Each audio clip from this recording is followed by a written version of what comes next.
Hello friends, welcome to समाधान study. स्वागत है फ्रेंड्स आप सभी का अपने परिवार समाधान स्टडी में। नीट पीएनएसटी और स्टेट एग्ज़ाम्स के लिए समाधान स्टडी क्लासेस देखते रहे और पढ़ते रहे फ्रेंड्स, खुश रहे, सभी का सम्मान करें। तो चलिए स्टार्ट करते हैं आज का सेशन। बहुत ही इंपॉर्टेंट क्वेश्चन है फ्रेंड्स, तो सभी क्वेश्चन को आप नोट डाउन कीजिएगा और सेशन को लाइक शेयर कर दीजिएगा। चलिए देखते हैं आज का हमारा पहला क्वेश्चन है।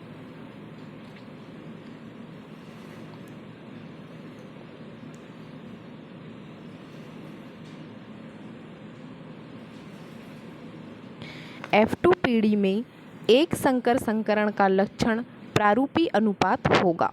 F2 पीढ़ी में एक संकर संकरण का लक्षण प्रारूपी अनुपात होगा 3:1, 1:2:1, 2:1:1:1, 9:3:3:1। सभी साथी आंसर कीजिएगा। ऑप्शन ए राइट आंसर होगा 3:1 के अनुपात में एक संकर संकरण का लक्षण प्रारूपी अनुपात होगा। तो यह कौन सी पीढ़ी की बात की गई है? F2 पीढ़ी की बात की गई है। तो ऑप्शन ए हमारा करेक्ट आंसर होगा। नेक्स्ट क्वेश्चन देखेंगे। F2 पीढ़ी में द्विसंकर संकरण का जीनोटाइपिक अनुपात होगा 3:1, 1:2:1, 2:1:1, 9:3:3:1।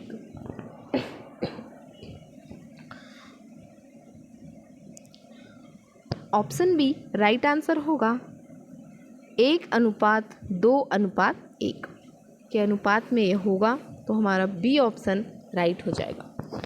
नेक्स्ट क्वेश्चन है। एक मेंडेलियन संकरण में F2 पीढ़ी के दोनों जीनोटाइपिक एवं फिनोटाइपिक अनुपात 1:2:1 समान है। यह कौन सी स्थिति दर्शाता है?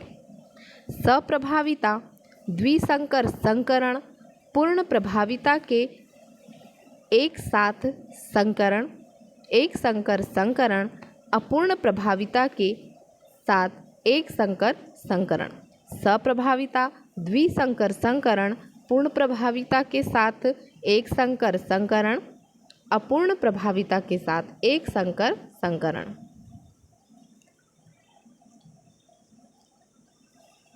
ऑप्शन डी हमारा राइट आंसर होगा friends.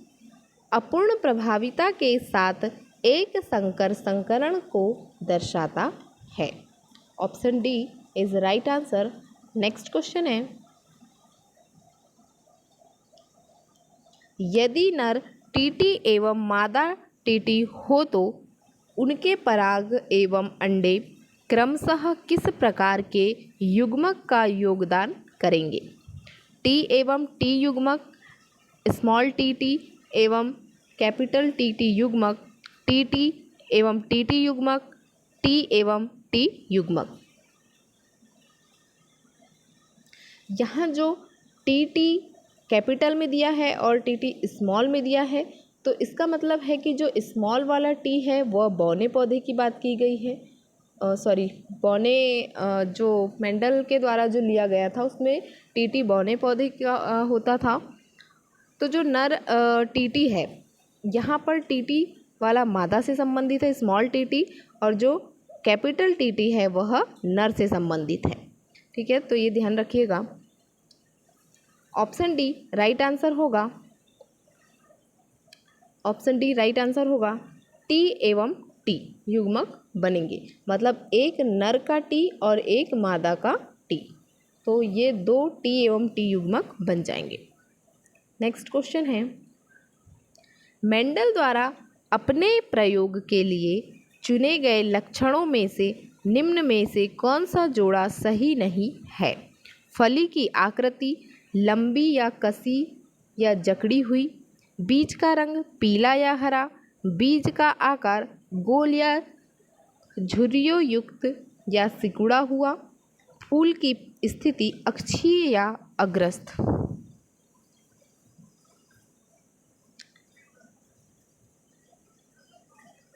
Option A right answer होगा। फूल की आकृति लंबी या कसी या जकड़ी हुई। तो ऑप्शन ए हमारा करेक्ट आंसर होगा। ये जोड़ा गलत है। सभी साथी आंसर भी कीजिएगा और सेशन को लाइक शेयर कर दीजिए फ्रेंड्स। देखिए बढ़ते नेक्स्ट क्वेश्चन की ओर। आनुवंशिकी संकरण में किसी संतति के सभी संभव जीनोटाइप की संभावना की गणना का रेखीय चित्र निरूपण कहलाता है। क्वेश्चन को ध्यान से पढ़िएगा। आनुवंशिकी संकरण में किसी संतति के सभी संभव जीनोटाइप की संभावना की गणना का रेखाचित्रीय निरूपण कहलाता है। Bunnett square, Morgan square, Punnett square, Mendel square.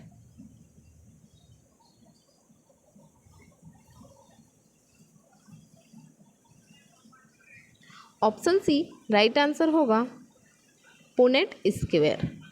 जो पुनेट स्क्वायर है वह आनुवंशिक संकरण में जो संतति है इसके सभी संभव जीनोटाइप की संभावना का रेखाचित्रीय निरूपण कहलाता है, जिसे पुनेट स्क्वायर कहेंगे। ऑप्शन सी हमारा सही उत्तर होगा।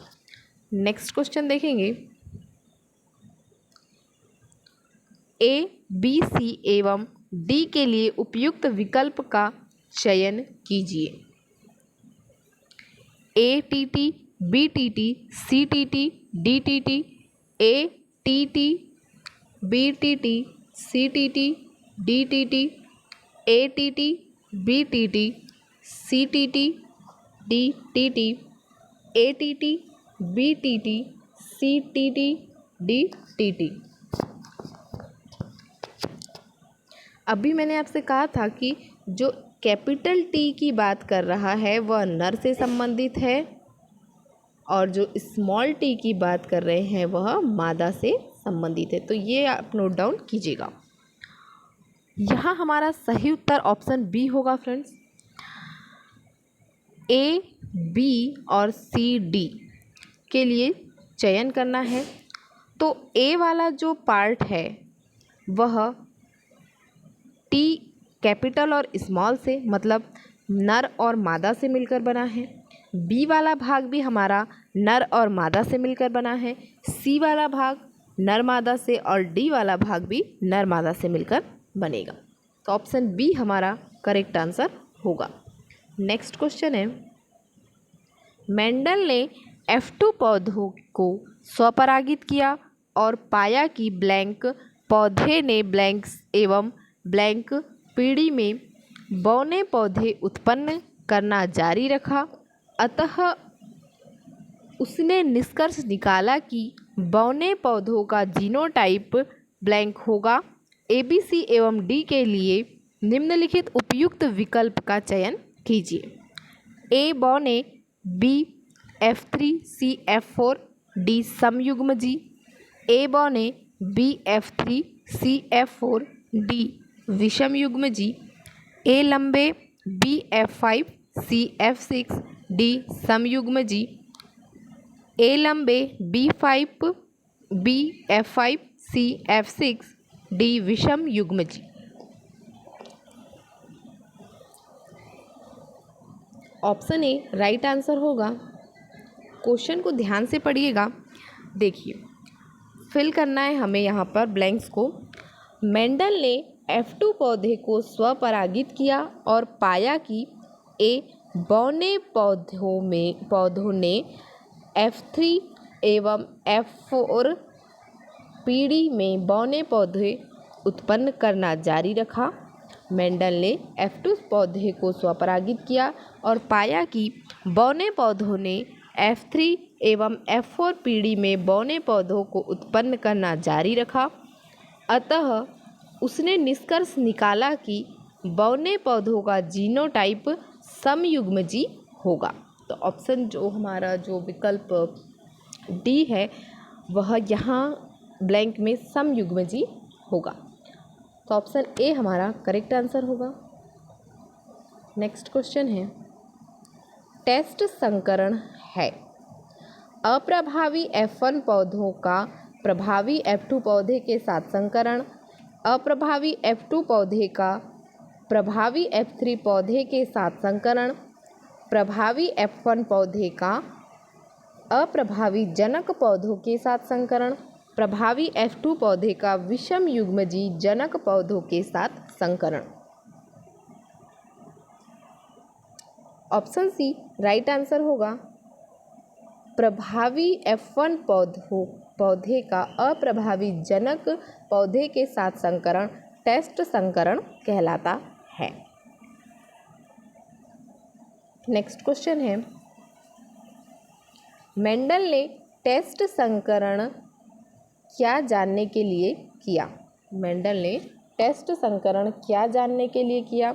F1 का जीनोटाइप, F2 का जीनोटाइप, F3 का जीनोटाइप, F4 का जीनोटाइप। यहाँ जो F1 F2 है यह पीढ़ी को दर्शाया गया है, इससे ध्यान में लेके चलिएगा। ऑप्शन बी राइट आंसर होगा। जो F2 पीढ़ी का जीनोटाइप है उसको जानने के लिए मेंडल ने टेस्ट संकरण जो है किया, तो ऑप्शन बी हमारा सही उत्तर होगा फ्रेंड्स। नेक्स्ट क्वेश्चन है, जब दो विषम गुणों वाले युग्म विकल्पी एक साथ उपस्थित हो तो एक गुण संकरण के दौरान स्वयं प्रकट हो जाता है जबकि अन्य शेष छिपे रहते हैं, यह कहलाता है।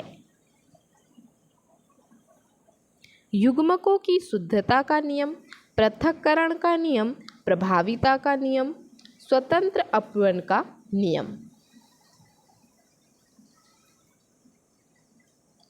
ऑप्शन सी राइट आंसर होगा। प्रभाविता का नियम।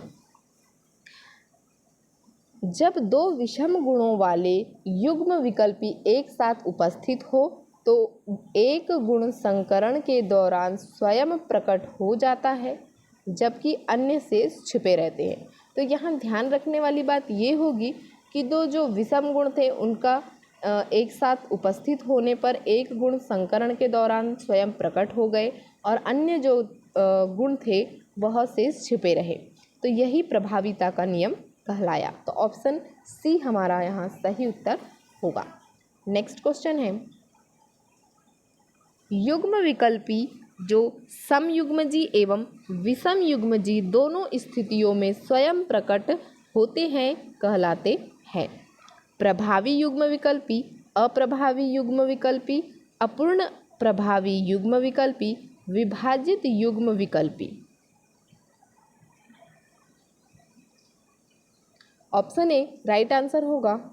प्रभावी युग्म विकल्पी। नेक्स्ट क्वेश्चन है,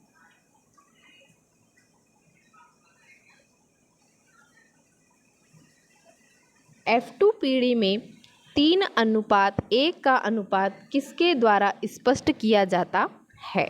F2 पीढ़ी में 3:1 का अनुपात किसके द्वारा स्पष्ट किया जाता है? आंशिक प्रभाविता का नियम, प्रभाविता का नियम, अपूर्ण प्रभाविता का नियम, युग्मकों की शुद्धता का नियम।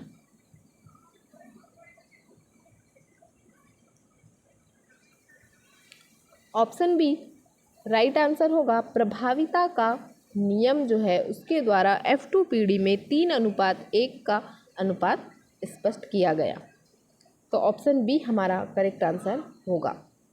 नेक्स्ट क्वेश्चन है,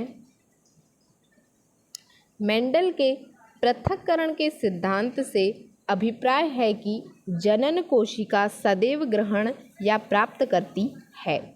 युग्म विकल्पी का एक जोड़ा, जीन का 1/4, जनक के एक युग्म विकल्पी या जननी के एक युग्म विकल्पी में से कोई एक, युग्म विकल्पी का कोई एक जोड़ा।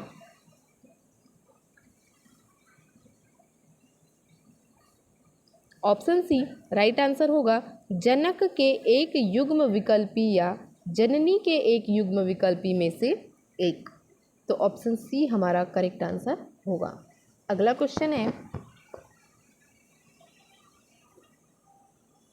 वह नियम जो इस तथ्य पर आधारित है कि गुण कोई सम्मिश्रण नहीं दर्शाते, एवं दोनों गुण F2 पीढ़ी या संतति में पुनः प्राप्त किए जाते हैं।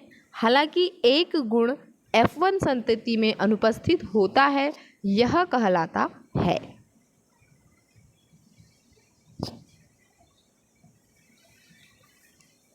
युग्मकों की शुद्धता का नियम, स्वतंत्र अपवर्तन का नियम, अपूर्ण प्रभाविता का नियम, प्रभाविता का नियम।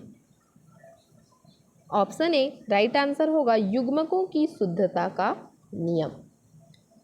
नेक्स्ट क्वेश्चन है, स्पेनड्रैगन पौधे में दिया गया संकरण अपूर्ण प्रभाविता को दर्शा रहा है। इससे F1 पीढ़ी R प्रभावी एवं लाल और स्मॉल r अप्रभावी एवं सफ़ेद के जीनोटाइप एवं फिनोटाइप को ज्ञात कीजिए। स्ट्रक्चर को ध्यान से देखिएगा।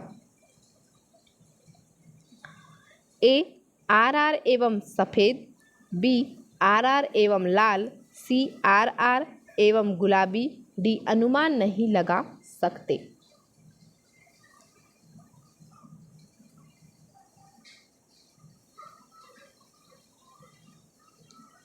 ऑप्शन सी राइट आंसर होगा। R जिसे प्रभावी एवं लाल कहा गया है और स्मॉल r जिसे अप्रभावी एवं सफ़ेद कहा गया है। तो यहाँ पर RR इन दोनों के संयुग्मन से एवं गुलाबी जो है फिनोटाइप और जीनोटाइप ज्ञात होगा। RR एवं गुलाबी, तो ऑप्शन सी हमारा करेक्ट आंसर होगा। नेक्स्ट क्वेश्चन है, दिए गए प्रश्न 45 में F2 पीढ़ी के लिए जीनोटाइप एवं फिनोटाइप एवं जीनोटाइप का अनुपात ज्ञात कीजिए। A 1:2:1, 1:3, B 1:2:1, 1:3:1, C 1:2:1, 1:2:1, D 1:3:1, 1:2:1।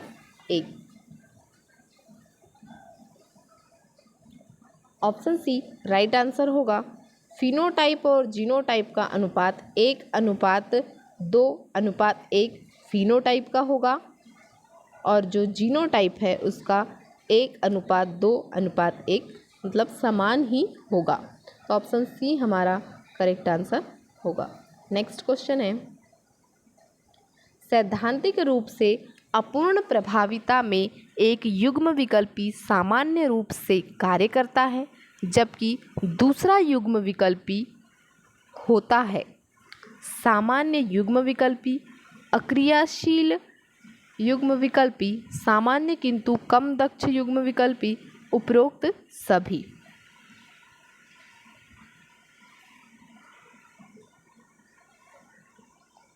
Option D right answer होगा, उपरोक्त सभी। अगला क्वेश्चन है, अपूर्ण प्रभाविता पूर्ण प्रभाविता के से किस आधार पर भिन्न होती है? अपूर्ण प्रभाविता पूर्ण प्रभाविता से किस आधार पर भिन्न होती है? फिनोटाइप अनुपात, जीनोटाइप अनुपात, ए बी दोनों, इनमें से कोई नहीं।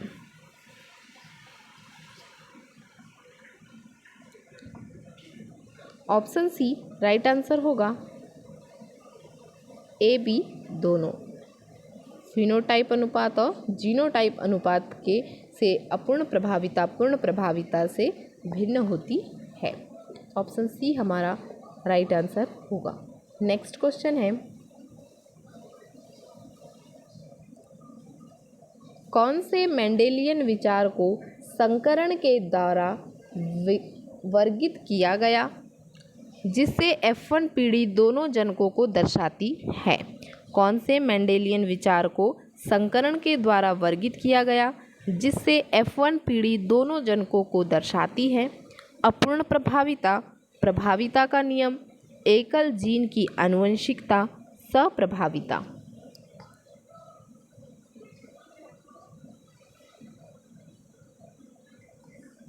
ऑप्शन डी राइट आंसर होगा सप्रभाविता।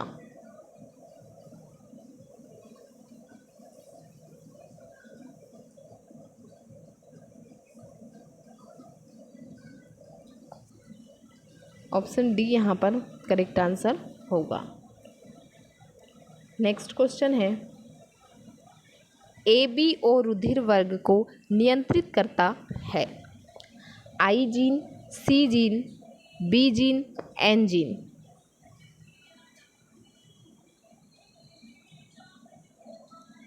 ए बी और रुधिर वर्ग को नियंत्रित करता है तो ऑप्शन ए हमारा राइट आंसर होगा आई जीन। नेक्स्ट क्वेश्चन है, लाल रुधिर कोशिकाओं की प्लाज्मा झिल्ली में ब्लैंक पॉलीमर्स होते हैं तो उसकी सतह से बाहर निकले रहते हैं, शर्करा के प्रकार का जीन द्वारा होता है। जीन आई में 3 निर्धारण युग्म विकल्पी ब्लैंक होते हैं। युग्म विकल्पी आई ए एवं आई बी शर्करा के थोड़े भिन्न रूप को उत्पन्न करते हैं, जबकि युग्म विकल्पी आई को कोई ब्लैंक उत्पन्न नहीं करता। ABC के लिए विकल्प का चयन कीजिए। A protein, B I A I B I zero, C protein, B A protein, B I A I B I zero, C शर्करा, सी ए शर्करा, B I A I B I zero, C protein, D A शर्करा, B I A I B I zero, C शर्करा। Option D right answer होगा। लाल रुधिर कोशिकाओं की plasma झिल्ली में शर्करा पॉलीमर्स होते हैं जो उसकी सतह से बाहर निकले रहते हैं। शर्करा के आई A I B I zero होते हैं। शर्करा के प्रकार का जीन द्वारा होता है।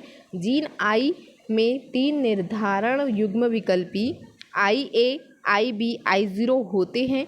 युग्म विकल्पी आई ए एवं आई बी शर्करा के थोड़े भिन्न रूप को उत्पन्न करते हैं, जबकि युग्म विकल्पी आई कोई शर्करा उत्पन्न नहीं करता। तो ऑप्शन डी हमारा करेक्ट आंसर होगा। नेक्स्ट क्वेश्चन है, यदि ए बी रुधिर वर्ग वाले 2 व्यक्ति विवाह करते हैं, ए बी रुधिर वर्ग वाले 2 व्यक्ति विवाह करते हैं और उनके पर्याप्त संख्या में बच्चे होते हैं, तो इन बच्चों को ए रुधिर वर्ग, ए बी रुधिर वर्ग व बी रुधिर वर्ग में 1:2:1 के अनुपात में वर्गीकृत किया जा सकता है। प्रोटीन इलेक्ट्रोफोरेसिस की नवीन तकनीक ने ए एवं बी दोनों प्रकार के प्रोटीन की ए बी रुधिर वर्ग में उपस्थिति को प्रकट किया। यह उदाहरण है। क्वेश्चन थोड़ा बड़ा है फ्रेंड्स, तो ध्यान से पढ़िएगा। आप चाहे तो स्क्रीनशॉट ले लीजिए, तो आपको आगे इससे पढ़ने में थोड़ी सहायता मिलेगी।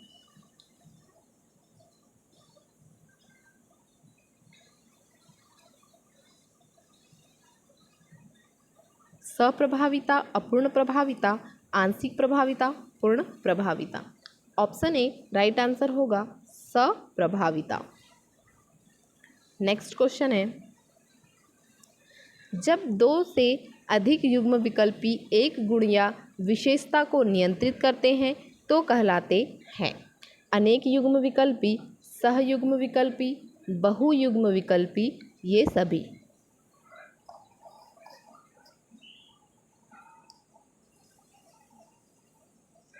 ऑप्शन सी राइट आंसर होगा बहुयुग्म विकल्पी। सी ऑप्शन राइट आंसर होगा।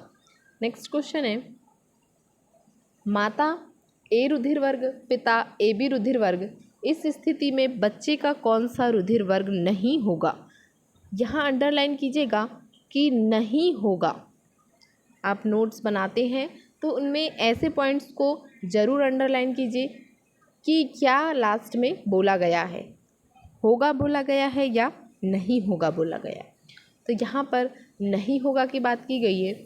ए रुधिर वर्ग नहीं होगा या बी ओ रुधिर वर्ग, बी रुधिर वर्ग या ए बी रुधिर वर्ग। तो इन चारों में से कौन सा रुधिर वर्ग नहीं होगा यदि माता का ए है और पिता का ए बी रुधिर वर्ग है तो? ऑप्शन बी ओ रुधिर वर्ग नहीं होगा। वो जो उनका जो रुधिर वर्ग होगा बच्चे का, वह ए और ए बी से मिलकर ही बनेगा। तो ऑप्शन बी इसका राइट आंसर है, ओ रुधिर वर्ग नहीं होगा। नेक्स्ट क्वेश्चन है, युग्म विकल्पी को निम्न में से किसके अध्ययन द्वारा व्यक्त किया जा सकता है? विशिष्ट जीव, वंश, समष्टि, संघ। विशिष्ट जीव, वंश, समष्टि, संघ। ऑप्शन सी राइट आंसर होगा, समष्टि। नेक्स्ट क्वेश्चन है,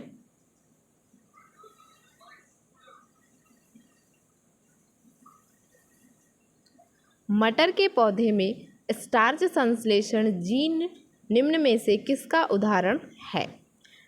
एकल जीन जो एक से अधिक प्रभावों को उत्पन्न करता है, मल्टीपल जीन जो विभिन्न प्रभावों को उत्पन्न करते हैं, दो जीन जो एक प्रभाव को उत्पन्न करते हैं, मल्टीपल जीन जो एकल प्रभाव को उत्पन्न करते हैं। ऑप्शन ए राइट आंसर होगा, एकल जीन जो एक से अधिक प्रभावों को उत्पन्न करता है। नेक्स्ट क्वेश्चन है, मटर के पौधे में स्टार्च संश्लेषण जीन विषम युग्मजी स्थिति में मध्यवर्ती आकार का स्टार्च ग्रेन उत्पन्न करता है, यह दर्शाता है। पूर्ण प्रभाविता, अपूर्ण प्रभाविता, सप्रभाविता, उपरोक्त में से कोई नहीं। ऑप्शन बी राइट आंसर होगा, अपूर्ण प्रभाविता। नेक्स्ट क्वेश्चन है, जीनोटाइप RR-YY के द्वारा निर्मित युग्मकों के प्रकार है। RR, RY, RY, RY, RY, RY, RY, RY, RY। सी है RY, RY, YY, RY। D RR, RR, YY, YY।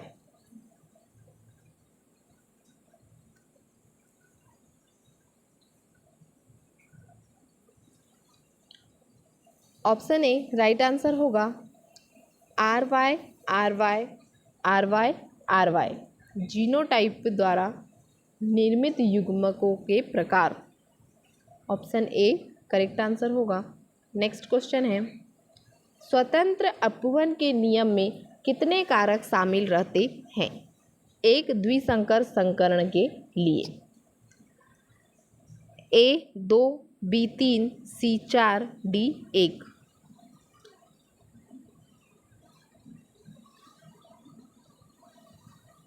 Option A right answer होगा 2। बात की गई है एक द्विसंकर संकरण के लिए, स्वतंत्र अपवहन के नियम में एक द्विसंकर संकरण के लिए 2 कारक शामिल होते हैं। तो ऑप्शन ए हमारा करेक्ट आंसर होगा। नेक्स्ट क्वेश्चन है, स्वतंत्र अपवहन के अध्ययन के लिए कौन से संकरण का उपयोग किया गया था? एक संकर संकरण, द्विसंकर संकरण, त्रिसंकर संकरण, टेट्रासंकर संकरण।